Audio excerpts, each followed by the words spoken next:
I think it's a well thought document, and my only thing is that going by what sports have been in Kenya, I think it's time now rugby differentiates itself from all these other disciplines and execute such strategies as an example in management of sports.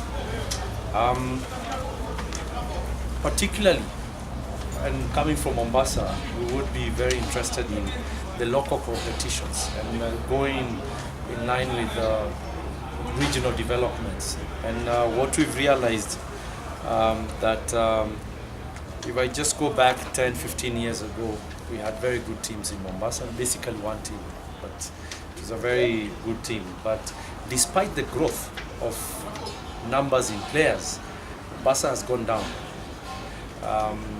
Well, there are so many things about it, but one thing we have done is that we've realized the travel and the financial aspect has contributed a lot. And by saying this, we've just looked at, just in the last 2 years, the number of teams that don't appear, games that we are not able to make to, and it's increasing in numbers. And this is resulting to working throughout 2 weeks, 3 weeks, and yet expecting to play, but we are unable to play. And I think it hampers development.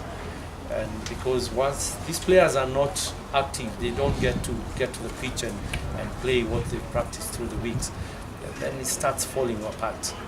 And that's why I look at this and I see development of regional tournaments. And I think this is where now we really need to look at it critically, whereby we only having possibly just one team getting involved in, at a higher level, not across the all levels, coming from Mombasa or coming from other regions, and create a situation whereby it becomes more competitive within one region. And especially looking at Mombasa, you have teams that they can't travel. The finances are not there. But you tell them to go to Voi, to Malindi, they will go. But and I think if we gave so much emphasis on that, I'm sure you'll have so much strength and very good teams coming out and players, development coming out of the regions. So amongst these, I think these are critical things that we really need to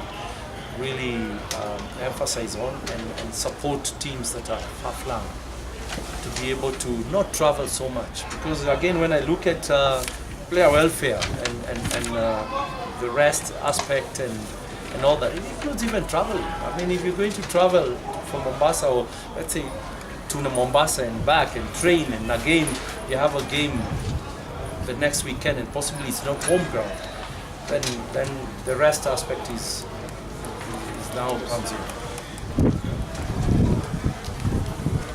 Maybe for the first sick of this smiling from Kakamega.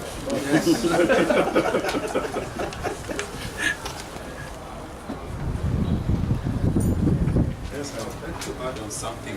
Okay, before we started the meeting, there's something with medical insurance. Yeah? But it's starting with Jebeda, and we felt that it's a high time the union address that issue, because if you see, there's so many things that are happening in our game nowadays, and we really need to look at that thing so that at least our players can be protected.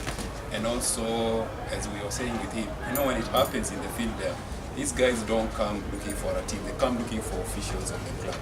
The guys who are getting the flag. So if we had a clear structure when it comes to insurance issue, it will really help in taking care of our players.